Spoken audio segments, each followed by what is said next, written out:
Hey guys, how's it going? Right, year 13s. Whew, big lesson. Redox titrations. Holy moly. This is probably going to be Redox titrations part 1. But we're going to see how far we can get today. Right, I'm going to go straight into my lesson. I'm going to... Holy moly. This is... Okay, I'm going to get rid of that YouTube thing. It's all running smoothly. I need to share my screen with you guys, so go. I also need to share the link to the YouTube video. Darn it, forgot to do that. Hang on, there we go. So YouTube close, get rid of that now. And then go to that one. And then post that there. There we go, you're in. Okay, I don't want to have my face on show because it's going to be pointing at the ceiling. Right, then what I'm also going to do is I'm going to stop the camera. And then I'm going to switch off my camera. Hopefully it doesn't crash. Fingers crossed. It's about 50-50 these days.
It's so typical.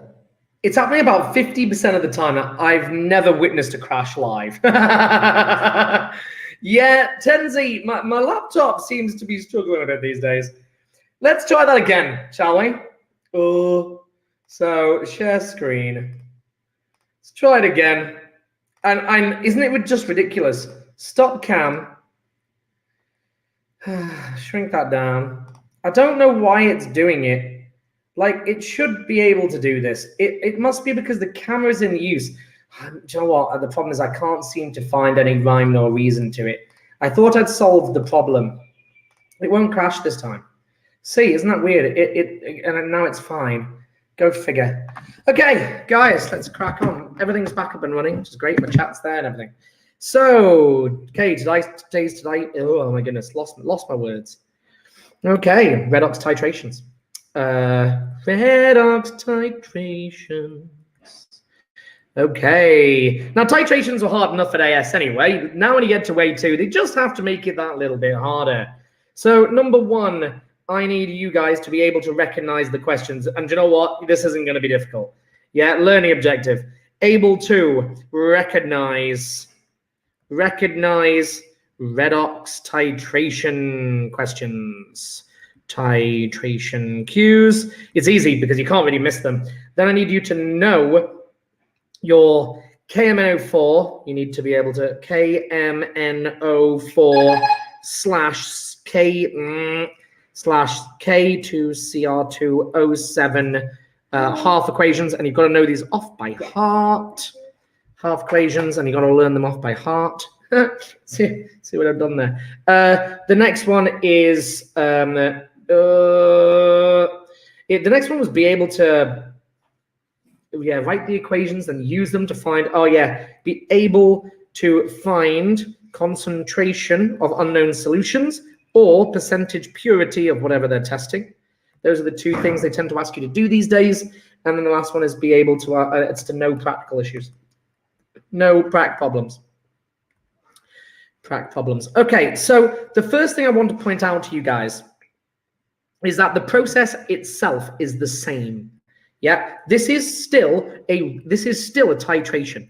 You've got your burette, yeah, you've got your conical flask, you've got your white tile, yeah, you've got, there are actually indicators. Potassium permanganate doesn't have an indicator, but potassium dichromate does have an indicator. Sodium biphenyl amine sulfonate. Oh my goodness, it's the phenolphthalein of the transition metal world. So just to remind you guys that this is still the same practical. Now, what's always going to happen, though, is in the burette will either go potassium permanganate, and that is dark purple. Yeah, you need to know that, folks. It is dark purple. It actually makes it, this is where the first of my practical problems comes in. What this means is, if you were to take a reading off a burette when you've got potassium permanganate in it, if you're going to take a reading, what it actually looks like is the surface is, see, you'd expect it to be like this, but it's not, because the color is so dark. You just get a solid purple line and you don't bother to find the meniscus. All you're doing there is that you cannot see. So dark, you cannot see meniscus. Cannot see meniscus, which means you just read it straight off the line. Yeah. So you read straight off the line with that one. And the potassium permanganate is going to go into the burette. Now, it's going to have also tiny concentrations. There is the second, that is the first kind of redox titration we have. Yeah, the second one is when we don't put potassium permanganate in it, there's the alternative. We could put potassium dichromate in here. Now, potassium dichromate is orange. Yeah, bright orange, like like highlighter orange is probably my favorite color in transition metals, because it is such a beautiful orange. It almost glows. It's lovely. Now, the reason that we need to know these, because they don't do any other redox titrations. These are both powerful oxidizing agents. Yeah, these are both powerful oxy agents. Yeah, in terms of electrons, oxidation is lost, the metals lose, and the agents gain. An oxy agent gains electrons. That's what this is going to do. It's going to steal electrons from whatever's in the beaker. Now what we're going to do is we're going to put into the conical flask, we're going to be adding a solution of unknown concentration, unknown conc, perhaps. So an example might be, this is where I change my color. Yeah, this is an example being something like river water. Yeah, river water is found to contain iron metal ions. Yeah, iron ions, and they want to determine the concentration of these ions in the river water. Yeah, the alternative that they tend to do, so they could do a solution of unknown concentration. But another thing that they tend to do, which is also just as common, is they will take a tablet of something. Yeah, they'll take a tablet of something. So this will be something like a multivitamin. Multivitamin. And what they'll do is they say the multivitamin contains iron ions. Yeah, iron 2 and iron 3. This is where the source of iron comes from when you have a multivitamin. Ooh, that's exciting.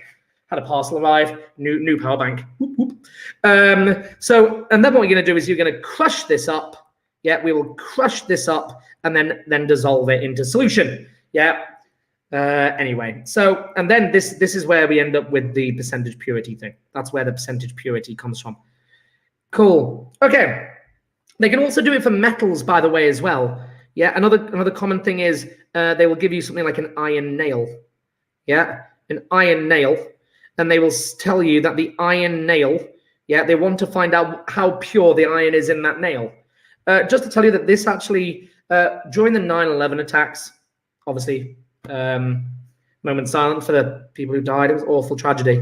But one of the things that came to light was that the steel in the building, yeah, the steel in the building was actually a lower quality than it was meant to be.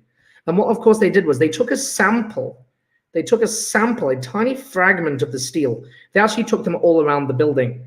And what they did was they took it. Now the steel was meant to be, I can't remember, something like 3.5% carbon. It's relatively high. It needs to be high enough that it's high enough carbon that it's strong enough, but then low enough that it's still flexible in the wind. And it needs a very specific amount of carbon. And what they wanted to do is they wanted to determine whether or not the steel was part of the reason why the building collapsed. And they did a redox titration in order to determine the percentage of iron in the samples. It's rather cool, that. So anyway, 2 types of redox titrations. Right, what we're going to do is I'm going to teach this to you in the setting of each one as we go.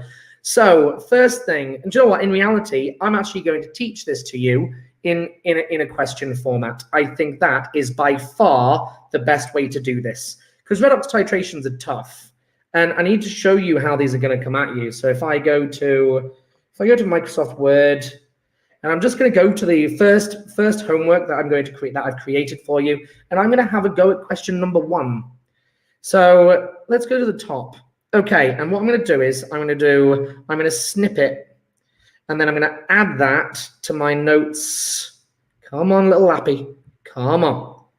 Stick with me. I don't care about the number, to be fair. Okay, so edit, copy, edit, paste. So question. Okay, edit, paste. Cool, perfect. So you can see how long these questions are. They're a bit bonkers, to be fair. Oh, I've picked a really hard one. Oh, I don't like it. It's not an easy one, this, folks, and I don't want to start off with a hard one. It's not a good idea. It's just not. Let's choose a different one. Let's choose an easier one. It's just a bad choice to start off with on homework number 1, that. Oh, I've gone and moved a whole load of stuff now. This is the problem when this is not designed to be done. Oh, blimey. Muller's, let's go for that one. Yeah, okay, that's better. That'll do. Okay, that looks good. So let's go full screen snip. Let's just do it that way. Okay, right, guys. So redox titrations. So what we need to do is we need to actually break this down into steps. So in your notes, I'm gonna create notes whilst doing the question. So the first thing is steps. Steps in redox titration. Okay, so now we've seen all the various equipment being set up, but when you handle the questions, now these questions, when you're doing paper 6, the questions are all about the practical scenario, talking about, adding this, grinding it up into powder, dissolving it, diluting it, and then acidifying it, and I'll cover that in a paper 6 lesson. But in this case, I just want to look at steps in redox titration questions. Okay, so step number 1. So step 1, identify oxyagent. I should just put redox titration. I won't do that.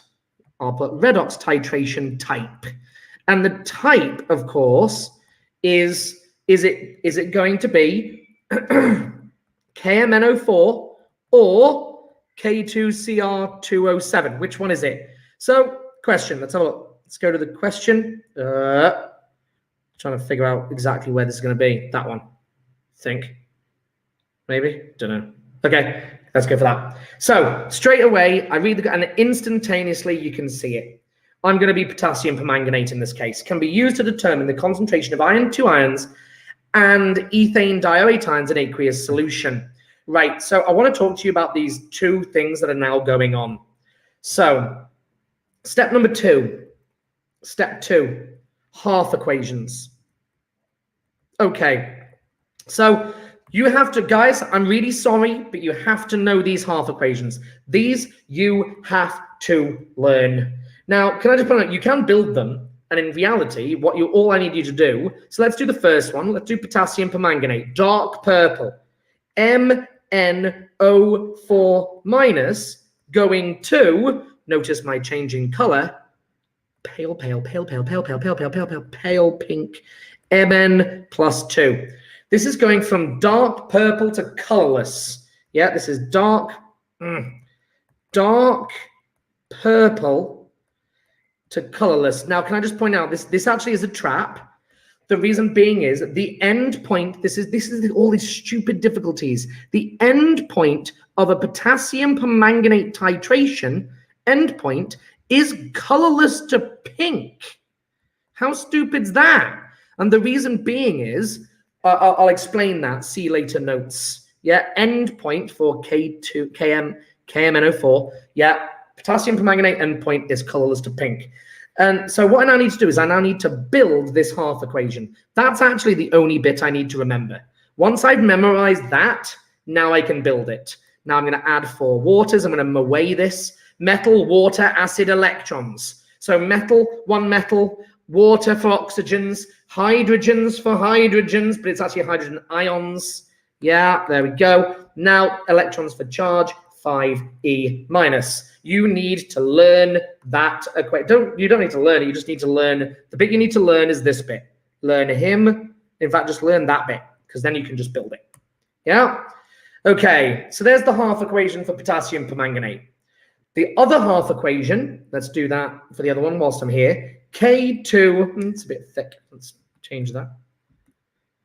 K2C, no, potassium doesn't include it, just disappears. Potassium is a spectator ion, not needed. Cr2O7 2 minus going to green Cr3 plus. Balance the equation.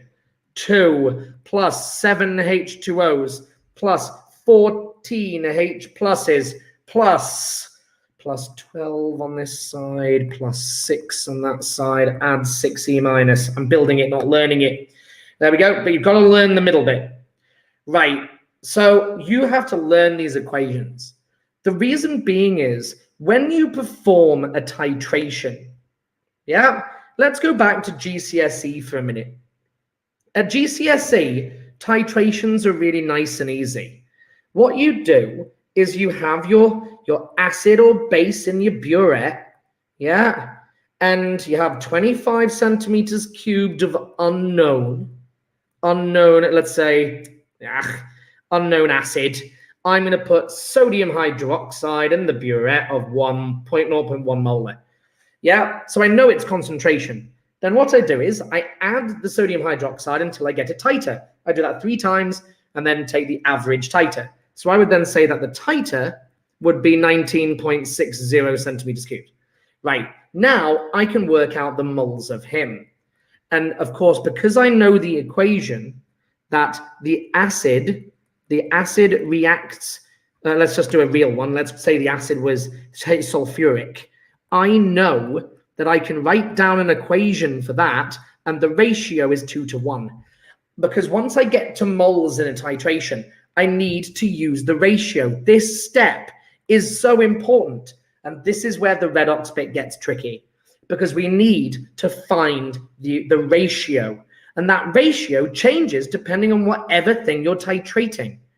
So in this case, so let's now go back at my question.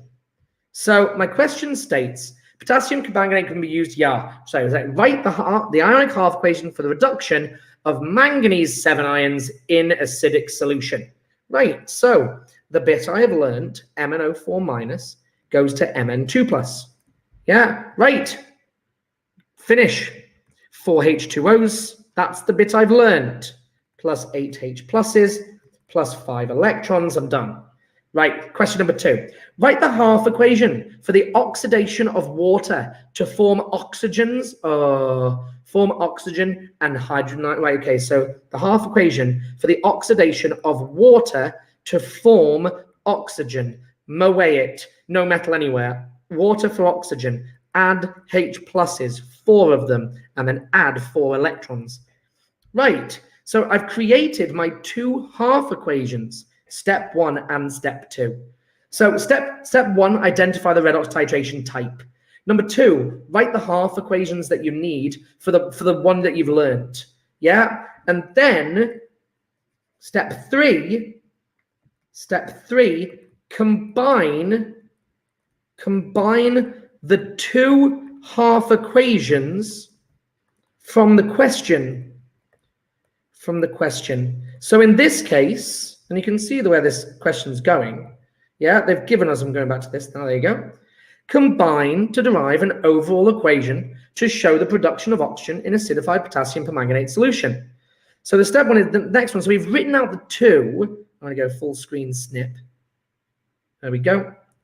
So I'm now going to combine these. So I had, I'm pretty quick, but it's still a big fat waste of time. I usually, you see, in an exam, you just flick back to the previous page, and that's H2O going to oxygen. 2 of those plus 4H pluses plus 4E minus. Right, multiplied by 4. Oh, I don't actually have to do that. Do I? Yes, multiply by 4, multiplied by 5. Right, so in order to combine redox half equations, the electrons must cancel out. We can't have spare electrons. Yet the top equation, look, this needs 5 electrons. Yeah, and this one is going to provide only 4. Well, it's going to happen multiple times then until the reactions proceed.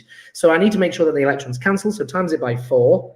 So I'm now gonna, it's a nightmare this, times by 4, 20, 16, 24, 8, 16, 32, and then 4, and then 4, and then 4, 8, 16, 4, 8, 16.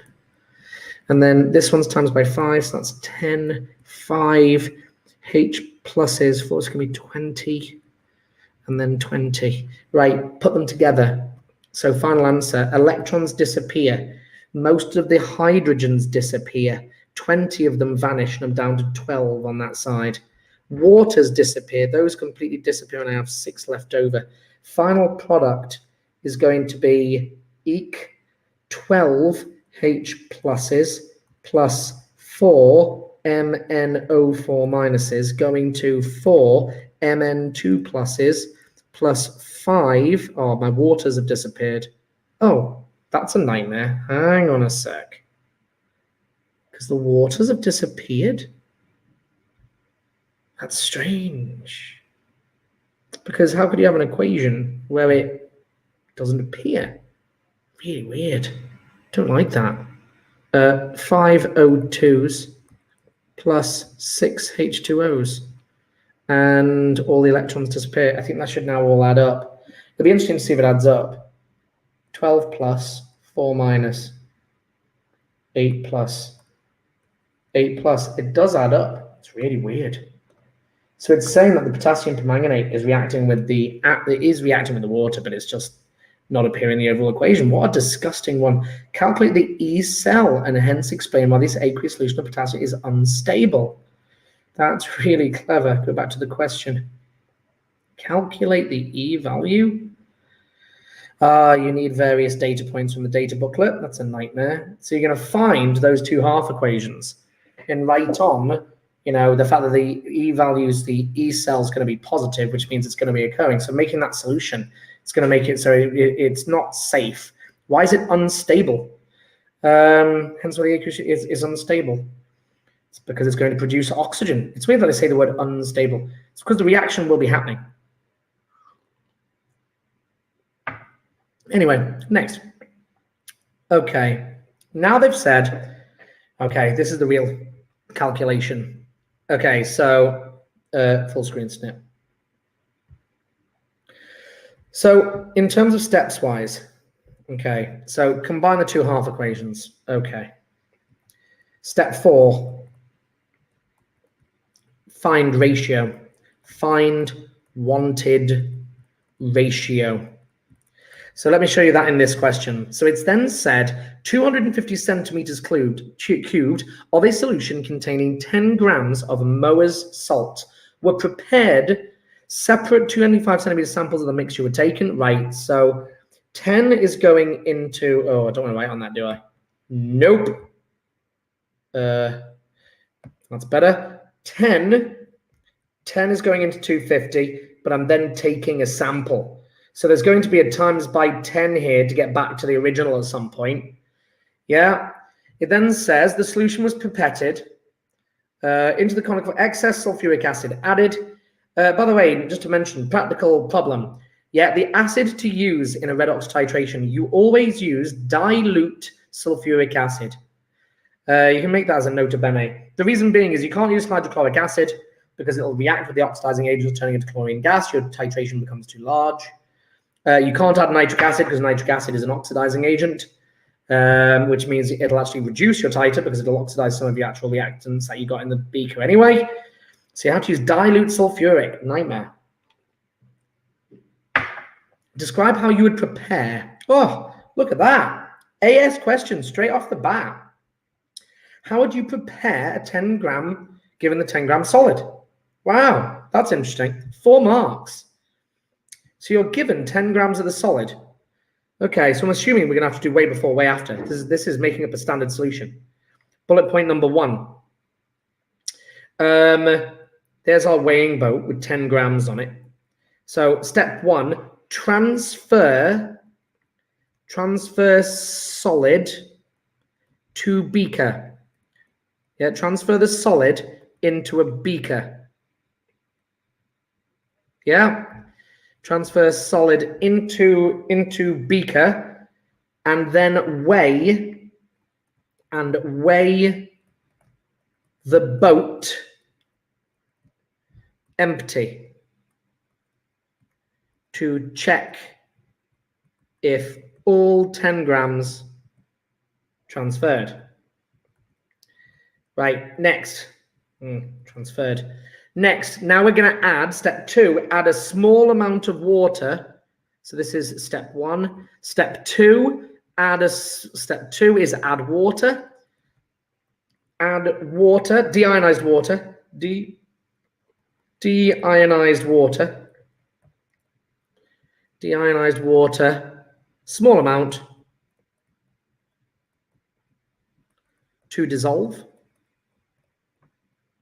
solid. Then you've now got a small amount of liquid with the dissolved solid into it. You now then do step 3, transfer that to the volumetric flask.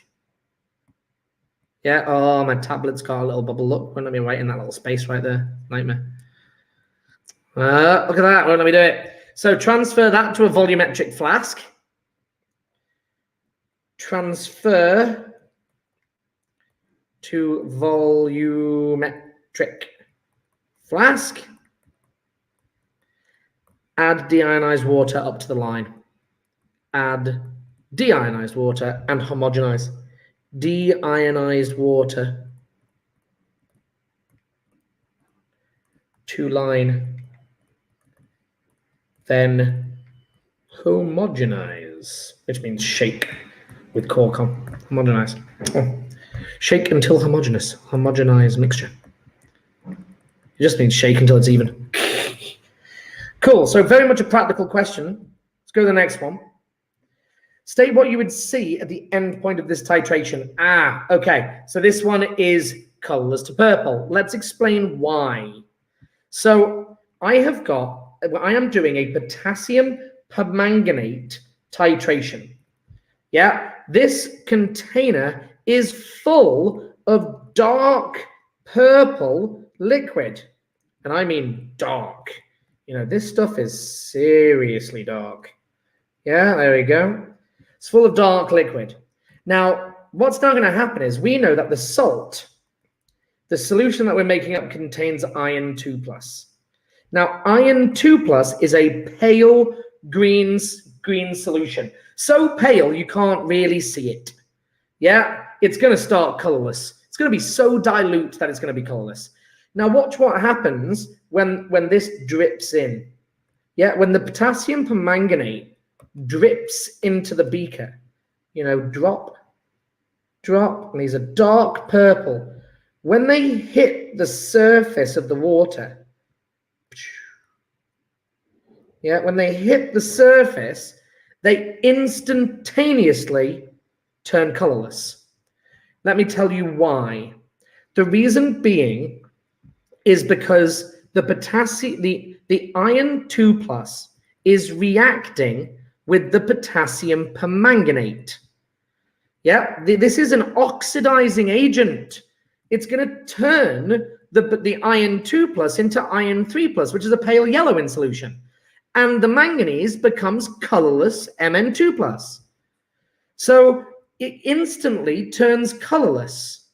Now, what then happens is, yeah, you keep adding this drop by drop, and if I stop early, it remains colorless.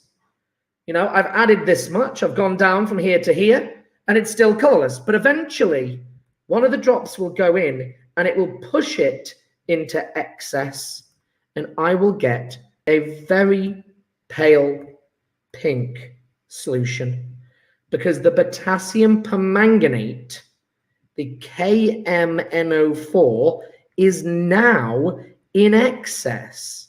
There's no more iron 2+ to turn it colorless. So the transformation is colorless to pink. It's an absolute nightmare. It's really tricky. Everyone always gets those ones wrong. It's not your fault either. It's just one of those things. So let's go back to my questions. Ugh, there we go. So write an ionic equation to show that 1 mole of manganate reacts with 5 moles of iron. Right. So now they want us to do the half equations for this one as well. So then not only have they made you actually do the half equation for the bloody manganese, the potassium permanganate and water to make oxygen. Now we're going MnO4 minus going to Mn2+. Right, that's the bit I've learned by memory. Now balance, Moe, metal, water, acid, electrons. Right, iron 2+ is going to go to iron 3+. Yeah? Balance it. 1 electron. Times 5 so that the electrons cancel. Final equation that they now want you to write down. We need quite a lot of acid, 8 of them. 5 Fe2+ will react with 1 potassium permanganate to form 1 Mn2+ and 5 Fe3+, plus 4 waters, and I'm done. Yeah? So there's my final equation, and there's the ratio. I said to you, find the ratio. I don't know, that's too dark. Ratio 5:1. Yeah? Next. The concentration of the potassium permanganate solution was stated was this. Calculate the percentage of the potassium permanganate that had reacted between its preparation and the titration. Oh, it's so hard, because here's the thing, guys.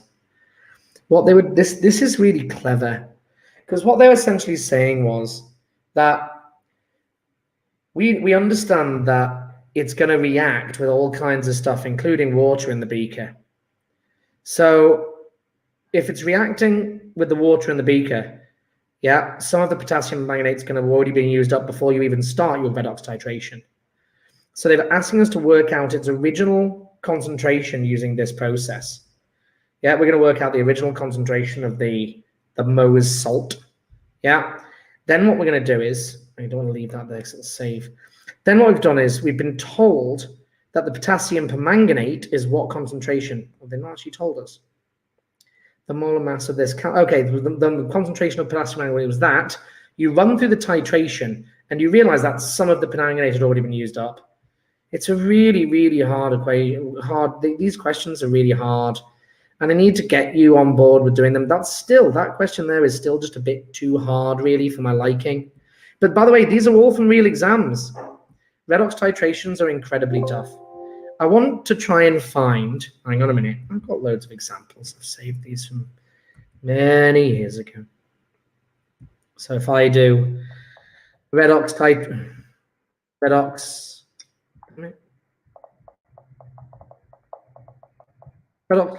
It's going to take us, I've spelled redox wrong. Stupid computer. It's because I'm having to type on my stupid keyboard on screen. Right. Redox titrations. Let's have a look, shall we?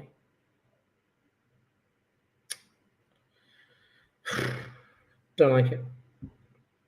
I just want. Kept these for so long. Practical 12 redox titrations. Let's try that one.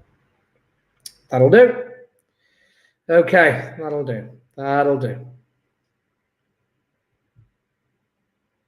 Okay, right. Let's run one. 10 minutes. I'm not going to overrun me. In fact, 5 minutes.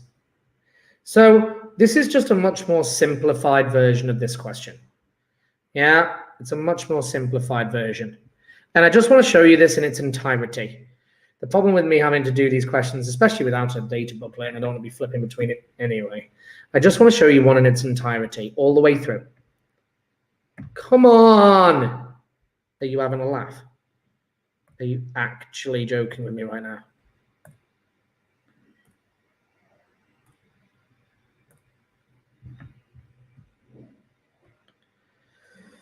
Didn't click anything. It's done something weird. Oh no. What's it going to do now? It's not what I... Why? Oh.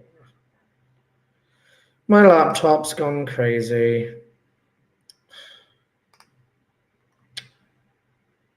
Just go away.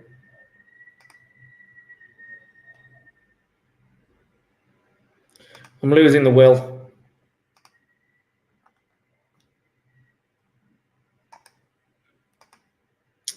Okay, losing the will. Okay, a tablet weighing 0.94 grams, and it contains iron. Okay, it contains iron 2+. Was dissolved in sulfuric acid and made up to 250. Okay, so dissolved in acid, dissolved in some acid, and then made up to 250. I like it. We then took a 25 centimeter sample. Yeah, 25 centimeter sample was titrated. Right, it's a potassium dichromate titration. So step number 1, Cr2O7 2- going to Cr3+. Balance it. Metal, water, acid, electrons. Right, next, iron 2+. Goes to iron 3+. Can't go any higher, so it stops. Right, multiply by 6. Right, final equation. 14 H+, we're going to need a lot of dilute sulfuric acid. Plus Cr2O7 2-, 2 Cr3+, plus 7 H2Os, plus 6 Fe 3+. The ratio is 6:1. Right, now that I've done that, now I can look at my titration. I have done 0 point concentration and it required. So 0.0016 molar and 32.5 centimeters cubed. Right, number of moles, concentration, times by volume, over 1,000. Calculator. 0.0016 multiplied by 32.5 divided by 1,000 gives me 5.2. 5.2 times 10 to the minus 5 moles of potassium dichromate. So 1 to 6 multiplied by 6. 3.12 times 10 to the minus 4 moles of iron 2+. Right. So hang on a minute. Now we can work out the percentage of iron in the tablet because each iron ion has a relative molecular mass of 55.8 off the periodic table. It doesn't matter that it's lost 2 electrons. Electrons are negligible in mass. Yeah? So we now need to go number of moles is grams over rams. And I want grams. Bring it over. Moles times by 55.8. It's going to give me grams. So moles answer multiplied by 55.8. And I get a mass of 0.0174 grams. Now that was in the 25 sample times by 10. Times by 10 gives me 0.174 grams overall in the tablet. And the tablet was 0.94 grams. Seems very reasonable. What's that percentage? 0.174 over 0.94 times 100. Looks like 1,000. Divide that by 0.94 times 100. Tablet's 18.5%. Seems very reasonable for a multivitamin. Yeah, not going to put boatloads of iron in it, are you? Sounds very reasonable. Right. I'm going to leave the lesson there today, folks. I will continue. I'll do another redox titration question and then set your homework.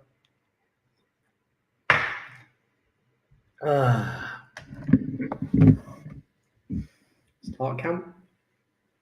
Oh. Right, guys. I hope you found it useful. I'm going to set you guys some easy redox titrations before I jump into the real exam level ones, because the exam level ones are just disgusting. And so it'll be good practice for you to do some easier ones before then having to apply them in these exam settings. Right, guys, I hope you have a nice rest of your day. All right. Oh, Michael, good to see you, dude. It's been a long, long time. I hope you're well. How's things going? It's been a long time since I saw Michael. I taught him when I was at my last school. It's really good to see you, Michael. Michael, send me an email anytime. It'd be really good to hear from you. Take care, dude.